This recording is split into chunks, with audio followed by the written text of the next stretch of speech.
రాఘవేంద్ర స్వామి ఆలయం నెలవై ఉన్న ప్రాంతం మంత్రాలయం. ఇక్కడ వరుసగా 3 సార్లు ఎమ్మెల్యేగా గెలిచారు వై బాలనాగిరెడ్డి. నియోజకవర్గం ఏర్పడినప్పటి నుంచి బాలనాగిరెడ్డి హవానే కొనసాగుతుంది. 2009లో టీడీపీ తరపున, 2014, 2019లో వైసీపీ తరపున గెలిచారు. ఈ మంత్రాలయం సెగ్మెంట్లో 60% బోయ సామాజిక వర్గానికి చెందినటువంటి ప్రజలే నివసిస్తారు. దాదాపు 1,10,000 మంది ఈ కమ్యూనిటీ వారు ఉన్నారు. అయితే ఈ సామాజిక వర్గం నుంచి బలమైన నేత మాత్రం మంత్రాలయంలో లేకుండా పోయారు. దీంతో జనాభాలో డామినెంట్గా ఉన్న పొలిటికల్ పవర్ మాత్రం రెడ్డి సామాజిక వర్గం చేతుల్లో ఉంటుంది. 2009 నియోజకవర్గాల పునర్విభజనలో భాగంగా మంత్రాలయం కొత్తగా ఏర్పాటైంది. ఎమ్మిగనూరు నియోజకవర్గం నుంచి మంత్రాలయం, కడుబూరు, కోసిగి మండలాలతో పాటుగా ఆదోని సెగ్మెంట్ నుంచి కౌతాల మండలాన్ని కలిసి ఈ మంత్రాలయం నియోజకవర్గాన్ని ఏర్పాటు చేశారు.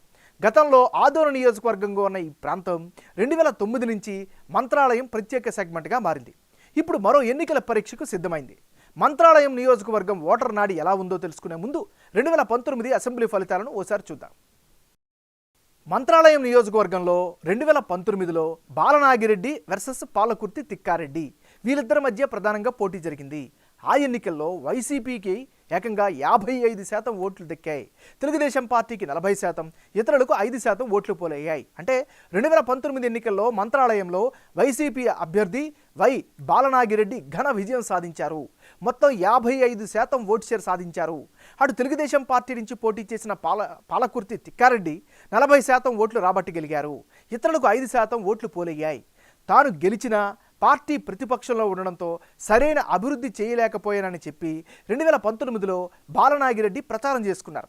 దీంతో సింపతి ఓట్లన్నీ అటువైపే పడ్డాయి.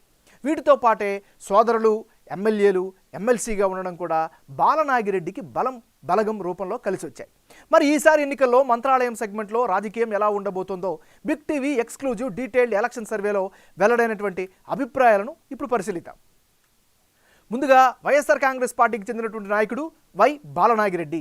ఈయనకి ఈసారి ఎన్నికల్లో అనుకూలమైనటువంటి అంశాలేంటో పరిశీలిస్తే ఈయనకి సంబంధించినంత వరకు సెగ్మెంట్లో నాడు నేడు కింద స్కూల్స్ని అభివృద్ధి చేశారు. అది కళ్ళకి కనిపిస్తుంది. ఖచ్చితంగా ఇది ఒక పెద్ద పాజిటివ్ ఫ్యాక్టర్.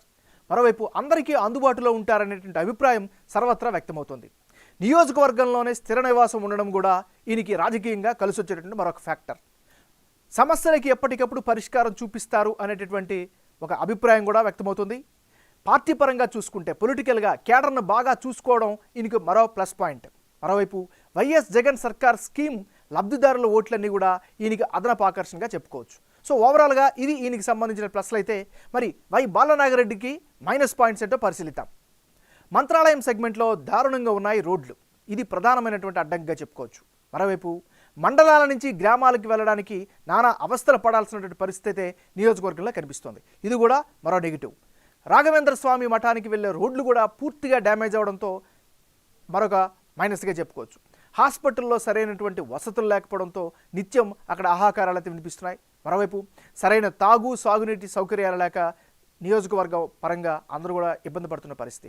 సెగ్మెంట్ వ్యాప్తంగా డ్రైనేజ్ వ్యవస్థ కూడా బాగా లేకపోవడం కూడా ఇంకొక అడ్డంకిగా చెప్పుకోవచ్చు. మంత్రాలయంలో ఉపాధి అవకాశాలు లేకపోవడంతో నిరుద్యోగులైతే ఈసారి ఈయన పట్ల కాస్త వ్యతిరేకత చూపిస్తున్నారు. ముఖ్యంగా యువత హైదరాబాదు, బెంగళూరు, చెన్నైకి వలసలు పోతున్నటువంటి పరిస్థితి. ఇది ఈయనకి సంబంధించినంత వరకు ఉండేటటువంటి గ్రౌండ్ రియాలిటీ. తెలుగుదేశం పార్టీకి చెందినటువంటి నాయకుడు పాలకుర్తి తిక్కారెడ్డి. మరి తిక్కారెడ్డికి ఈసారి ఎన్నికల్లో అనుకూలమైనటువంటి అంశాలు ఏమిటి? టీడీపీతో మంత్రాలయంతో విడదీయనటువంటి అనుబంధం అయితే చాలా ఉంది. అది ఈయనకి కలిసి వచ్చే అంశంగా చెప్పుకోవచ్చు. గత 2 ఎన్నికల్లో ఓడిపోయారు. ఆ సానుభూతి కూడా ఈయనకి ఈసారి కలిసి వస్తుంది అనే అభిప్రాయం వ్యక్తమవుతుంది. మరోవైపు తెలుగుదేశం పార్టీ తరపున సెగ్మెంట్ ఇన్ఛార్జిగా ప్రస్తుతం బాధ్యతలు నిర్వర్తిస్తున్నారు. ఇది రాజకీయంగా కలిసి వచ్చే అంశం. ఆపదలో ఉన్న వారికి ఆర్థిక సాయాలు చేస్తారు అనేటువంటి ఒక అభిప్రాయం అయితే ఈయన పట్ల కనిపిస్తుంది. ఇది పాలకుర్తి తిక్కారెడ్డికి అనుకూలమైనటువంటి అంశాలు. మరి మైనస్ పాయింట్స్ ఏంటో కనుక పరిశీలిస్తే బోయ కమ్యూనిటీని ఆకట్టుకునే ప్రయత్నాలు ఆశించిన స్థాయిలో చేయలేదు అనేటువంటి ఒక అపవాదం అయితే వినిపిస్తుంది. మరోవైపు పబ్లిక్ సపోర్టు పెంచుకోకపోవడం కూడా మరో ప్రధానమైనటువంటి మైనస్గా చెప్పుకోవచ్చు. ఇది తిక్కారెడ్డికి సంబంధించినటువంటి ప్లస్లు మైనస్లు. జనసేన పార్టీకి సంబంధించినటువంటి నాయకుడు బి లక్ష్మణ్. మరి లక్ష్మణ్కి ఈసారి అనుకూలమైన అంశాలేంటి? జనంలో సీనియర్ నేతగా గుర్తింపు అయితే ఈయన పట్ల కనిపిస్తోంది. మరోవైపు పబ్లిక్లో అయితే మంచి ఇమేజ్ ఈయన సంపాదించుకునే పరిస్థితి. మరోవైపు బోయ కమ్యూనిటీ పూర్తి మద్దతు కూడా ఈయనకే కనిపిస్తున్నటువంటి పరిస్థితి కనిపిస్తుంది. పార్టీల కంటే వ్యక్తిగత ఇమేజ్తోనే ఈయన ఈ నియోజకవర్గంలో ప్రత్యేకమైనటువంటి గుర్తింపు సంపాదించుకున్నారు. ఇది బి లక్ష్మణ్కి సంబంధించినటువంటి అనుకూలమైనటువంటి అంశాలు. మరి ఈయనకి మైనస్ పాయింట్స్ ఏమిటి? పొత్తులో భాగంగా టిక్కెట్ దక్కే అవకాశాలు చాలా తక్కువగా ఉండడమే ఈయనకి ప్రధానమైనటువంటి నెగిటివ్గా చెప్పుకోవచ్చు. ఇది ఈయనకి సంబంధించినటువంటి ప్లస్లు మైనస్లు. రానున్న ఎన్నికల్లో మంత్రాలయం నియోజకవర్గంలో ఎవరెవరు బరిలో ఉంటే ఫలితాలు ఏ విధంగా వచ్చే అవకాశం ఉందో ఇప్పుడు పరిశీలిద్దాం. ముందుగా వై బాలనాగిరెడ్డి వర్సెస్ రాఘవేందర్ రెడ్డి, వీళ్ళిద్దరి మధ్య కనుక పోటీ జరిగితే ఆ పక్షంలో వైఎస్ఆర్ కాంగ్రెస్ పార్టీకి 48% ఓటు షేరు, అదేవిధంగా తెలుగుదేశం పార్టీకి 44% ఓట్లు, ఇతరులకు 8% ఓట్లు దక్కే ఛాన్సెస్ ఉన్నాయి. అంటే ఇప్పటికిప్పుడు ఎన్నికలు జరిగితే మంత్రాలయంలో వైసీపీ గెలిచేందుకే ఎక్కువ అవకాశాలు కనిపిస్తున్నాయి. వైసీపీ అభ్యర్థి బాలనాగిరెడ్డికి 48% ఓటు షేరు వచ్చే అవకాశాలు ఉన్నాయని బిగ్ టీవీ సర్వేలో వెల్లడైంది. అదే సమయంలో టీడీపీ అభ్యర్థి రాఘవేంద్ర రెడ్డికి 44% ఓటు షేరు వచ్చే ఛాన్సెస్ ఉన్నాయి. ఇతరులకు 8% ఓట్లు వచ్చే అవకాశాలు ఉన్నాయని బిగ్ టీవీ సర్వేలో వెల్లడైంది.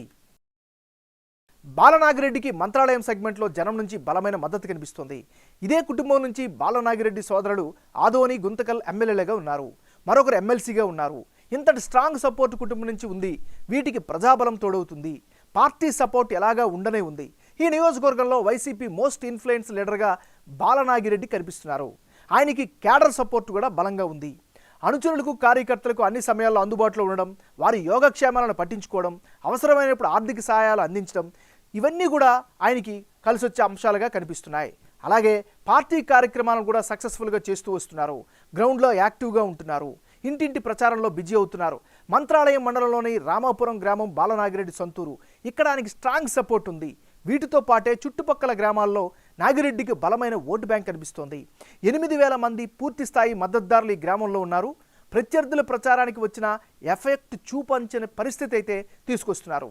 మరోవైపు ఎన్నికల నాటికి పుంజుకోగలిగితే టీడీపీకి కూడా గెలుపు అవకాశాలు ఉండే ఛాన్సెస్ ఉన్నాయి. టీడీపీ నుంచి తిక్కారెడ్డి, రాఘవేంద్ర రెడ్డిలో ఎవరు పోటీ చేసే అవకాశం ఉంది? తిక్కారెడ్డి 2014, 2019లో ఓడిపోయారు. ఈసారి టికెట్ వస్తుందా రాదా అన్నది త్వరలోనే తేలనుంది. అటు మరో టీడీపీ నేత రాఘవేంద్ర బోయ కమ్యూనిటీకి చెందినవారు. ఆ సామాజిక వర్గ మద్దతు పూర్తి స్థాయిలో కూడగట్టుకునే అవకాశాలు కనిపిస్తున్నాయి.